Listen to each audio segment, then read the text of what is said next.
Hello friends, hope you are doing well wherever you are right now.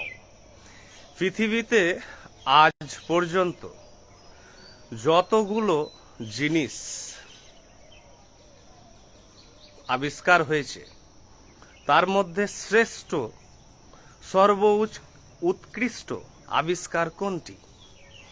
সেটা scientific হতে পারে, social হতে পারে, পলিটিক্যাল হতে পারে, ফিলোসফিক্যাল হতে পারে, সাইকোলজিক্যাল হতে পারে, ইকোনমিক হতে পারে, অর্থাৎ বিভিন্ন জীবনের ক্ষেত্রে হাজার অগণিত জিনিস আবিষ্কার হয়েছে প্রাচীনকাল, মধ্যযুগে এবং আধুনিক যুগে। তার মধ্যে সর্বশ্রেষ্ঠ আবিষ্কার কোনটি? কেউ বলতে পারেন যে স্যার আইনস্টাইনের রিলেটিভিটি থিওরি, কেউ বলতে পারেন যে আইজ্যাক নিউটনের থার্ড ল, কেউ বলতে পারেন যে কোয়ান্টাম ফিজিক্স। হাজারো কিছু হতে পারে বিজ্ঞানের আবিষ্কার। তেমনি ফিলোসফিক্যাল আবিষ্কার হতে পারে, দার্শনিক আবিষ্কার, মনস্তাত্ত্বিক আবিষ্কার, সাইকোলজিক্যাল আবিষ্কার, ইকোনমিক আবিষ্কার। নানান আবিষ্কার হয়েছে, অগণিত এই আবিষ্কার, এবং এই সমস্ত আবিষ্কার জীবনকে আমাদের প্রগতিশীল করেছে সার্বিকভাবে। কিন্তু পৃথিবীর মধ্যে আজ পর্যন্ত যতগুলো আবিষ্কার হয়েছে তার মধ্যে সর্বশ্রেষ্ঠ আবিষ্কার হচ্ছে মেডিটেশন, ধ্যান। ধ্যান হচ্ছে পৃথিবীর highest Discovery, the greatest Discovery, immense colossal Discovery. কেন এত গুরুত্বপূর্ণ ধ্যান আবিষ্কার হিসাবে? মানুষ যা আজ পর্যন্ত আবিষ্কার করেছেন তার মধ্যে সর্বশ্রেষ্ঠ আবিষ্কার কেন মেডিটেশন? কারণ ধ্যান হচ্ছে সেই আবিষ্কার যে আবিষ্কারের মাধ্যমে সমস্ত আবিষ্কার সম্ভব হয়েছে। ইট ইজ ভেরি ক্রুশিয়াল যে ধ্যান হচ্ছে এমন একটি আবিষ্কার যে আবিষ্কারের মাধ্যমে সমস্ত বৈজ্ঞানিক আবিষ্কার সম্ভব হয়েছে, সমস্ত দার্শনিক, সমস্ত অর্থনৈতিক, সামাজিক, রাজনৈতিক চিন্তন, যা কিছু ধারণা, জ্ঞান, উপলব্ধি, সমস্ত কিছুর আবির্ভাবের মূল শিকড় হচ্ছে কিন্তু মেডিটেশন বা ধ্যান।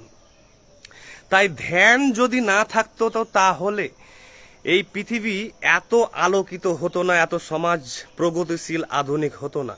কারণ ধ্যানের মাধ্যমে সমস্ত আবিষ্কার সম্ভব হয়েছে। তাই ধ্যান নিজেই একটি বৃহত্তর আবিষ্কার, এবং এই আবিষ্কারের মাধ্যমেই পৃথিবীতে সমস্ত আবিষ্কার সম্ভব হয়েছে। তাই মেডিটেশন জানতে হবে। মেডিটেশন যদি আমরা না জানি তাহলে আমাদের জীবনের যে প্রাত্যহিক পীড়া, দুঃখ, হতাশা, দুশ্চিন্তা, ভয়, ঈর্ষা, প্রতিযোগিতা থেকে, অস্থিরতা, অসহিষ্ণুতা থেকে, উদাসীনতা থেকে, সাম্প্রদায়িক যা অস্থিরতা দেখছি, আমাদের অভাব অভিযোগ থেকে শুরু করে যা কিছু মানবীয় বিবাদ, কলহ, বিভাজন, দ্বন্দ্ব আছে, তা থেকে আমরা কখনো বেরোতে পারবো না শুধু চিন্তন করে বা ভেবে ভেবে। অর্থাৎ আমরা যদি বিভিন্ন গুরু, ইউটিউব, ইন্টারনেট, সিরিয়াল, টিভি, সাহিত্য, মোটিভেশনাল স্পিচ থেকে শুরু করে সমস্ত কিছু দেখার চেষ্টা করি, শোনার চেষ্টা করি, বোঝার চেষ্টা করি, সেখান থেকে কিন্তু আমরা বৃহৎ জ্ঞান, উপলব্ধি কিন্তু অর্জন করতে পারবো না। কারণ সেগুলো সবই হচ্ছে বাহ্যিক বিনোদনের মতো সময়, অর্থাৎ টাইম পাস জিনিস, বিনোদন, বাহ্যিক এক্সটার্নাল সব ডিস্ট্রাকশন দেখে মনে হয়, বিভিন্ন কথা শুনে, গীতার বাণী শুনে, বিভিন্ন ধর্মগ্রন্থের বাণী শুনে, বিভিন্ন গুরুদের বাণী শুনে, বিভিন্ন লেখক বক্তাদের কথা শুনে মনে হয় হয়তো আমার পীড়া, হয়তো দুঃখ দূর হয়ে গেল, হয়তো আমি আজ হয়তো বৃহৎ একটি সত্যের সন্ধান পেলাম, এবার থেকে আমার জীবন পাল্টে যাবে, এবার থেকে আমার জীবন উপলব্ধি সম্পূর্ণ পাল্টে যাবে। কিন্তু কখনো এমনটা হয় না। সবটাই হয় ক্ষণস্থায়ী, সাময়িক, মোমেন্টারি একটি ইম্প্যাক্ট আমাদের সাইকোলজিতে পড়ে, তারপরে সেটা খুব দ্রুত কিন্তু চলে যায়। তাই আমরা আবার ব্যাক টু স্কোয়ার ওয়ান, অর্থাৎ আমরা আবার যে কাজ সেই হয়ে যায়, আবার সেই হতাশা, পীড়া, অন্ধকার আমাদেরকে বিষাদ গ্রাস করে এবং আমাদের জীবন আবার নারকীয় হয়ে যায়। তো এই পীড়া থেকে এবং মুক্তির উপায়, অন্ধকার থেকে, ভয় থেকে, দুশ্চিন্তা থেকে মুক্তির উপায় দিবে আপনাকে কিন্তু একমাত্র মেডিটেশন বা ধ্যান। দ্বিতীয়, আপনি আপনার অ্যাম্বিশন অর্থাৎ আপনার উচ্চাকাঙ্ক্ষা স্বপ্ন পূরণ করতে চাইছেন, আপনি বৃহৎ সাকসেস পেতে চাইছেন, সফলতা পেতে চাইছেন, সেই জগতেও বিচরণ করার জন্য দরকার আমাদের ইন্টেলিজেন্স অর্থাৎ বুদ্ধি, আমাদের ট্যালেন্ট। এই ট্যালেন্টের জন্মই হয় কিন্তু মেডিটেশন থেকে। যার যত মেডিটেশন লেভেল হাই এবং সূক্ষ্ম এবং গভীর, সে তত কিন্তু সেই জগতের গভীরে কিন্তু পৌঁছাতে পারবে। তাই জীবনের যা কিছু আমরা করি না কেন তার জন্য দরকার আমাদের কিন্তু মেডিটেশন, ধ্যান। এবং এই ধ্যান না জানলে এই দেখুন সমাজ, সভ্যতা, পরিবার থেকে, ব্যক্তি থেকে শুরু করে চায়ের দোকান থেকে, রাস্তাঘাট থেকে সবাই অস্থির, সবাই ভীত, দুশ্চিন্তাগ্রস্ত, পীড়ায়, কেউ কাউকে সহ্য করতে পারছে না, সবাই সবার প্রতি অসহিষ্ণু, সবাই তাড়াহুড়ো করে ছুটছে। People are in a tearing hurry everywhere. সকাল থেকে রাত্রি পর্যন্ত যা কিছু কার্যাবলী হচ্ছে সবই তাড়াহুড়ো, ভয়ে, দুশ্চিন্তায়, না হলে বিবাদ, মানসিক হিংসা, ঈর্ষা থেকে শুরু করে প্ল্যান থেকে শুরু করে আমরা যা কিছু করছি সমস্ত কিছুই যেন মনে হচ্ছে আমাদের জীবনের নেগেটিভ প্রভাব ফেলছে।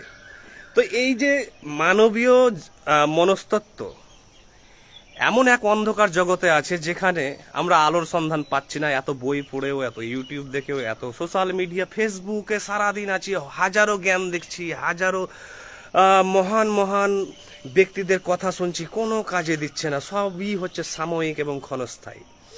তাই এই পৃথিবীর মধ্যে সর্বশ্রেষ্ঠ আবিষ্কার থেকে মানুষ যেহেতু বঞ্চিত, মানুষ যেহেতু অসচেতন, এবং মানুষ যেহেতু ধ্যান সম্পর্কে কিছুই জানেন না অলমোস্ট, অর্থাৎ প্রায় 95% মানুষের উপরে কিন্তু মানুষ ধ্যান জানেন না। তাই তাদের ব্যক্তি, পারিবারিক, সামাজিক, রাজনৈতিক জীবন হচ্ছে এতটা পীড়াদায়ক, এতটা বিবাদ, কলহে, দ্বন্দ্বে, প্রতিযোগিতায়, ঈর্ষায়, হিংসায়, অস্থিরতায়, অসহিষ্ণুতায় কিন্তু জর্জরিত। তাই মেডিটেশন না জানলে অসংখ্য জিনিস থেকে আমরা বঞ্চিত থাকবো। তাই মেডিটেশন কি? মেডিটেশন কোনো একটি ধর্মীয় জিনিস নয়, কোনো একটি আধ্যাত্মিক জিনিস নয়, কোনো একটি দেশের, বিশেষ দেশের আবিষ্কার নয়। মেডিটেশন বা ধ্যান হচ্ছে একটি অ্যানসিয়েন্ট, এজ ওল্ড ডিসকভারি বা প্র্যাকটিস। এটি হচ্ছে একটি প্রাচীন, একটি বহু পুরনো একটি আবিষ্কার, যা যুগে যুগে বিভিন্ন সভ্যতায় কিন্তু বিভিন্ন আকারে, রূপে, রঙে কিন্তু বিদ্যমান ছিল বা আছে। তাই ধ্যান কোনো ধর্মীয় বা রিলিজিয়ানের ব্যাপার নয় যে ধ্যান নাস্তিকরাই করবে না বা আস্তিকরা করবে বা আধ্যাত্মিক লোকেরা করে না। ধ্যান না হলে আমি অসংখ্য জিনিস আবিষ্কার করতে পারবো না। আজ বর্তমানে আমাদের অতীত হোক বা এখন হোক, যা কিছু আধুনিক সাহিত্য, কালজয়ী সব সাহিত্য আবিষ্কার হয়েছে, বলুন প্যারাডাইস লস্ট, মিল্টনের হোমারের ইলিয়াড, ওডিসি, রামায়ণ, মহাভারত থেকে শুরু করে, কালিদাস থেকে শুরু করে, শেক্সপিয়ার থেকে শুরু করে, হাজারো যে সাহিত্যের জন্ম হয়েছে, নভেল, দস্তয়েভস্কি থেকে শুরু করে হাজারো ভ্যারাইটি যে সাহিত্য, গল্প, উপন্যাস, কবিতা, কালজয়ী জিনিসের আবিষ্কার হয়েছে, তা সবটাই হয়েছে কিন্তু ধ্যান থেকে। ধ্যান ছাড়া এগুলো আবিষ্কার করা সম্ভব নয়। তাই অনেক সাহিত্যিক বা লেখকরা আছেন যারা ধ্যান জানেন না, গভীর ধ্যান জানেন না, তাই তারা বাহ্যিকভাবে লেখেন। হাজারো বই লেখা হচ্ছে, ধ্যান ছাড়া লেখা হচ্ছে, তাই সেই বইগুলো পড়ে আছে কিন্তু বইয়ের দোকানে, সেগুলোর খোঁজ কেউ জানে না। তাই গভীর ধ্যান ছাড়া যেহেতু গভীর সত্যের আমি সন্ধান পাবো না, গভীর উপলব্ধির সন্ধান পাবো না, গভীর অন্তর্দৃষ্টির সন্ধান পাবো না, গভীর জ্ঞানের আমি সন্ধান পাবো না, তাই সমস্ত কিছু হয়ে যাবে আমার বাহ্যিক ওপর। মানুষ এত বিবাদ, ঝগড়া, কলহ, দ্বন্দ্বে লিপ্ত কেন? কারণ ধ্যান জানে না। তাই ধ্যান কি এবং ধ্যান কেন করব, চলুন এর একটি মনস্তাত্ত্বিক, দার্শনিক, বৈজ্ঞানিক আমরা একটি তদন্ত করি।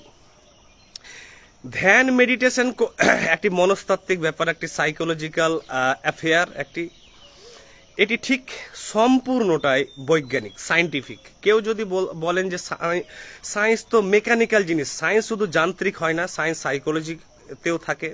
সায়েন্স আপনার থট প্রসেস, ইমোশন, সবটাই সায়েন্স। এই মহাবিশ্বে যা কিছু আছে তা সবটাই হচ্ছে আপনার আইডিয়া, ধারণা থেকে শুরু করে সবই হচ্ছে কিন্তু বিজ্ঞান, কারণ এটি একটি প্রসেসের মধ্য দিয়ে যায়। এবং এই প্রসেস পদ্ধতির মধ্য দিয়ে যায় এবং ঘটে প্রাকৃতিক সমস্ত জিনিসের মতোই। তেমন বিজ্ঞানের কাজ হচ্ছে পর্যবেক্ষণ করা, মূল্যায়ন করা, মেজার করা অর্থাৎ অবজার্ভ করা এবং তাকে পরীক্ষায় প্রমাণ করা এবং তার সত্যতা যাচাই করা বিজ্ঞানের কাজ। ঠিক মেডিটেশনে হচ্ছে সাইকোলজিক্যালি সমস্ত কিছুকে, আমি যা কিছু দেখছি বুঝছি, কথা থেকে শুরু করে ঘটনা লেনদেন থেকে শুরু করে আমার ধর্মীয় বিশ্বাস, রাজনৈতিক প্রতিক্রিয়া থেকে শুরু করে পারিবারিক দ্বন্দ্ব কলহ থেকে শুরু করে সমস্ত কিছুর সত্যতাকে বিচার করাই হচ্ছে ধ্যান। তাই যেমন একটি টেলিস্কোপ পাওয়ারফুল টেলিস্কোপ হতে পারে বা কোন একটি যন্ত্র হতে পারে বা টেকনোলজি হতে পারে, তাই সায়েন্সের মতোই মেডিটেশনও হচ্ছে একটি টেকনোলজিক্যাল টুল, প্রযুক্তিগত একটি মাধ্যম বা পদ্ধতি বা একটি বিজ্ঞান। অন্যান্য 10টি যে সফটওয়্যার আছে বা অন্যান্য যে হার্ডওয়্যার বলুন বা আপনি মেশিন বলুন, সমস্ত কিছুর মতোই হচ্ছে মেডিটেশনও হচ্ছে একটি টুল বা একটি টেকনোলজি। এই টেকনোলজিকে ব্যবহার করে আপনি কিন্তু আপনার এই পার্সোনাল জগৎ, ব্যক্তিগত জগৎ, মনস্তাত্ত্বিক জগৎ এবং তার সাথে যে এই যে ছড়ানো ছিটানো মহাবিশ্ব আছে, সেই জগৎকেও কিন্তু আপনি অনুধাবন করতে পারবেন, উপলব্ধি করতে পারবেন এবং গভীর থেকে গভীরতম সত্যের এবং জ্ঞানের সন্ধান পাবেন। তাই ধ্যান হচ্ছে কি? ধ্যান মানে হচ্ছে কিন্তু দেখা। এই দেখা অর্থাৎ অবজারভেশন, পর্যবেক্ষণ, দেখা। সবার চোখ আছে, সবার ইন্দ্রিয় আছে, সবার বুদ্ধি আছে, সবার ট্যালেন্ট আছে, সবার ব্রেন আছে, কিন্তু সবাই দেখতে জানে না। ধ্যান মানে হচ্ছে দেখা, কিন্তু সবাই দেখতে জানে না বলেই কিন্তু মানুষ এত অস্থির, এত তাড়াহুড়ো, এত ভয়, ভীতি, অস্থিরতা, নিদ্রাহীনতা, মানসিক দ্বন্দ্ব, কলহ, বিষাদ, মানসিক পীড়া থেকে শুরু করে ঈর্ষা, হিংসা, বদ্ধ ধারণা থেকে শুরু করে যা কিছু মানুষ জড়িয়ে আছে, এর কারণ হচ্ছে একটি, তার দেখার ব্যর্থতা। অর্থাৎ তার দেখার ব্যর্থতা থেকেই তার কিন্তু প্রচণ্ড অভিযোগ, তার পীড়া, তার রাগ, তার অস্থিরতা, তার চঞ্চলতা, তার তাড়াহুড়ো, তার ভয়, ভীতি, তার সমস্ত নেগেটিভ জিনিস হচ্ছে তার দেখার ব্যর্থতা থেকে। অর্থাৎ তার চোখ আছে, তার ইন্দ্রিয় আছে, তার ইন্টেলিজেন্স আছে, তার ট্যালেন্ট আছে, তার ব্রেন আছে, সমস্ত কিছু আছে সব কিছুকে দেখার জন্য, তবুও সে দেখতে পাচ্ছে না বলেই সে ভুগছে। দেখতে পাচ্ছে না বলেই সেই কিন্তু কুসংস্কারাচ্ছন্ন, দেখতে পাচ্ছে না বলেই সে সাম্প্রদায়িক, দেখতে পাচ্ছে না বলেই সে কিন্তু গোঁড়া, দেখতে পাচ্ছে না বলেই তার এত রাগ, দেখতে পাচ্ছে না বলেই তার এত ঈর্ষা, দেখতে পাচ্ছে না বলেই তার এত হিংসা, দেখতে পাচ্ছে না বলেই তার এত মানসিক দ্বন্দ্ব, পীড়া, কলহ, ঝগড়া থেকে শুরু করে বিবাদ তাণ্ডব চালাচ্ছে চারিদিকে। কেন? সে দেখতে জানে না। দেখা কি? দেখা হচ্ছে যা কিছু ঘটছে এখানে এই আমাদের মানবীয় অস্তিত্বে, অর্থাৎ এই সমাজে, রাজনৈতিক মহল থেকে, ধর্মীয়, পারিবারিক থেকে, আমাদের কর্মক্ষেত্র থেকে, পেশাগত থেকে শুরু করে সমস্ত রাস্তাঘাট থেকে শুরু করে যা কিছু আমি করছি বা আমি যা কিছু লেনদেন করছি, তার গভীরতম জিনিসকে আমি দেখতে ব্যর্থ। দেখা দুই ধরনের, একটি হচ্ছে গ্রস আর একটি হচ্ছে সাটল। একটি স্থূল দেখা হচ্ছে বাহ্যিক, বাইরে বাইরে, ওপর ওপর, ভাষা দেখা এবং দ্রুত দেখা, তাড়াহুড়ো করে দেখা, অস্থিরভাবে দেখা। এই দেখার ফলেই আমার সমস্ত কিন্তু জগৎ হয়ে গিয়েছে, কোলাপস করে গেছে। তাই এই দেখা হচ্ছে ম্যাক্সিমাম মানুষ, 99% মানুষ, এই 700 কোটি মানুষের মধ্যে 99% মানুষ কিন্তু দেখতে জানে না।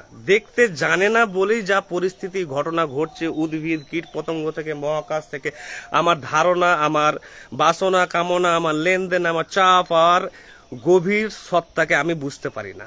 তাই আমি উদ্ভাবনী নই, তাই আমি ব্রিলিয়ান্ট নই, তাই আমি মেধাবী নই, তাই আমি ইন্টেলিজেন্ট নই, তাই আমি সৃজনশীল নই, তাই আমি ইন্টেলেকচুয়াল নই, তাই আমি সায়েন্টিফিক টেম্পারামেন্ট নেই। অর্থাৎ আমার মধ্যে উদ্ভাবনী ক্ষমতা, সৃজনশীল ক্ষমতা, এগুলো বৃহৎ আকারে নেই। কেন? কারণ আমি দেখতে জানি না।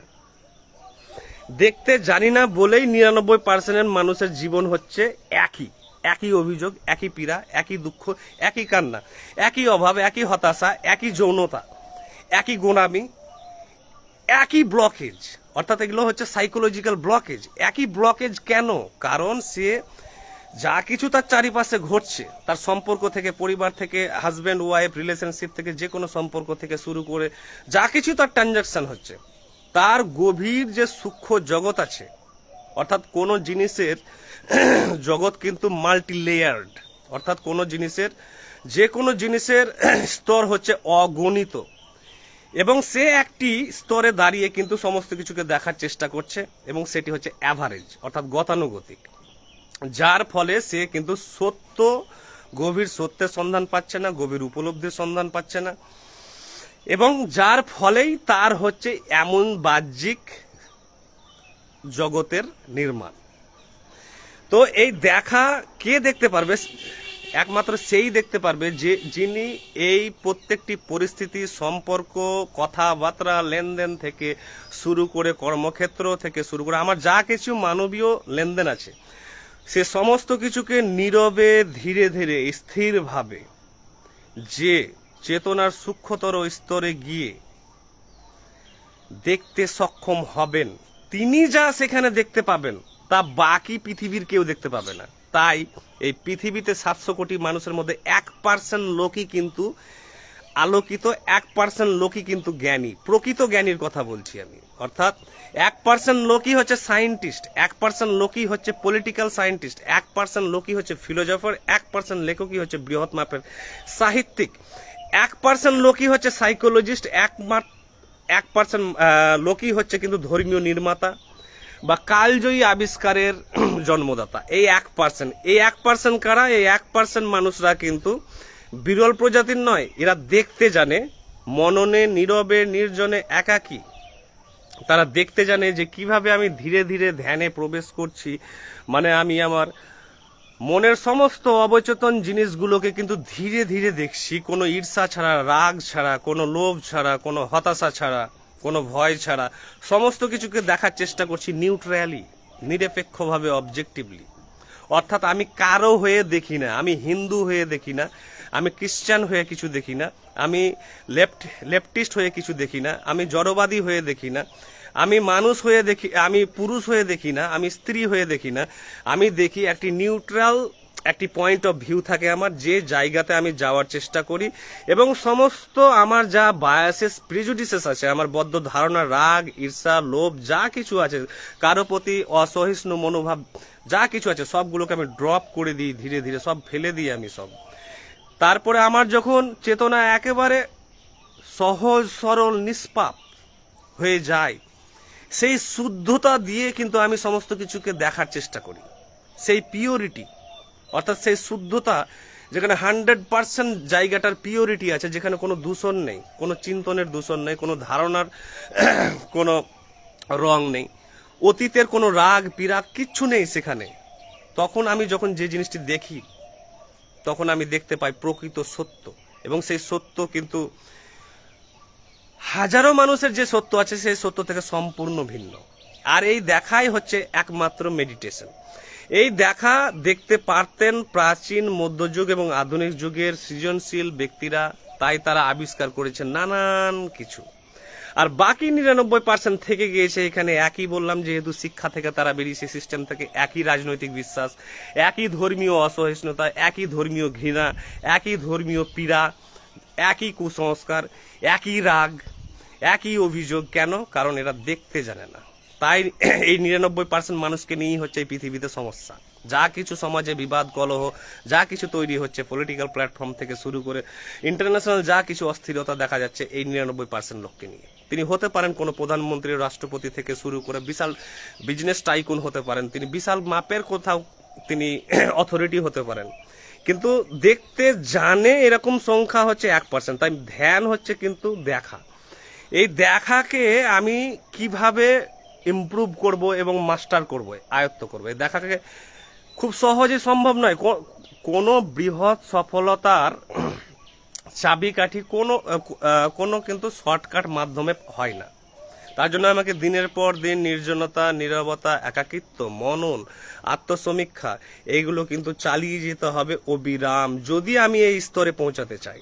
আর যদি আমি সাধারণ লাভ বা বেনিফিট পেতে চাই, অর্থাৎ সাধারণভাবে আমি ভালো থাকতে চাই, তাহলে মোটামুটি প্র্যাকটিস করলেই হবে। অর্থাৎ সাইলেন্স, যতটা পারা যায় মানুষের সাথে কম কথা বলা, মানুষের সাথে কোনো ডিবেট ডিসকাশনে না যাওয়া, অর্থাৎ তার লেভেল না জেনে। অর্থাৎ অপর মানুষের আমি যতক্ষণ না লেভেল জানছি, অর্থাৎ জ্ঞানের লেভেল, তার উপলব্ধির লেভেল, ততক্ষণ যাত্রার সাথে কিন্তু তর্ক করা উচিত নয়, যাত্রার সাথে কিন্তু যে কোনো জিনিস আলোচনা করা উচিত নয়।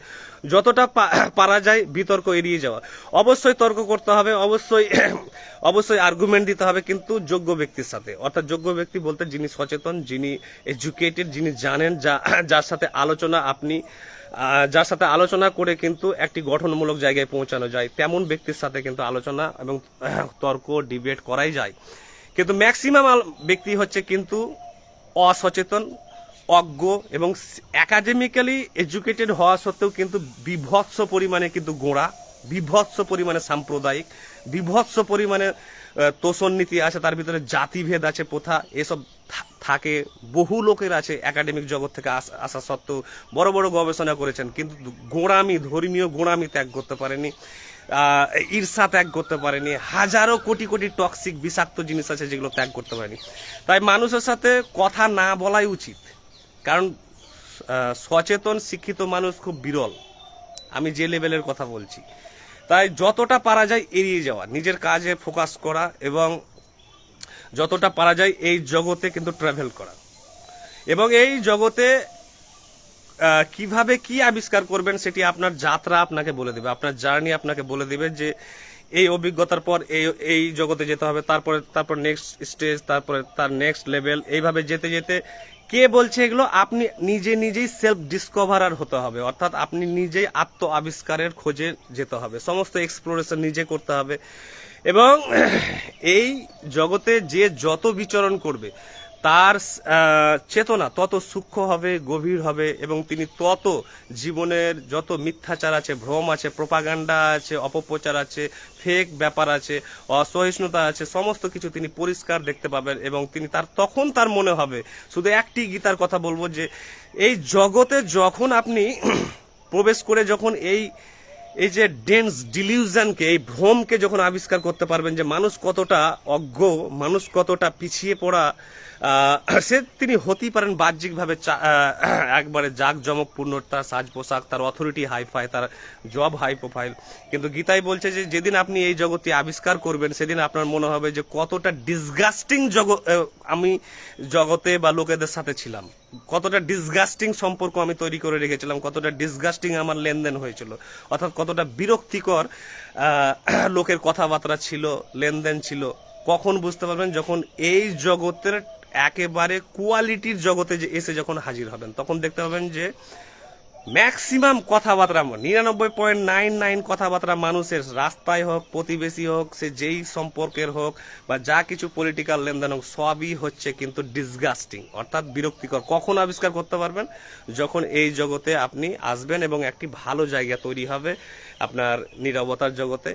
তাই নীরবতা আর নির্জনতা, একাকিত্ব, মনন, এই জগৎগুলোকে প্র্যাকটিস করুন, কাল্টিভেট করুন, এবং এখান থেকে যে বেনিফিট পাবেন আর আপনার অটোমেটিক স্বতঃস্ফূর্তভাবে চলে আসবে যে লোকের সাথে আর কথা বলার ইচ্ছা হবে না, আড্ডা দেওয়ারও ইচ্ছা হবে না, বিতর্কেও যাওয়ার ইচ্ছা হবে না, কাউকে বোঝানোরও কিছু ইচ্ছা হবে না, আপনার নিজের ডিজায়ার সমস্ত কিছুর প্রতি কমে আসবে। এই হচ্ছে ব্যাপার। Thank you.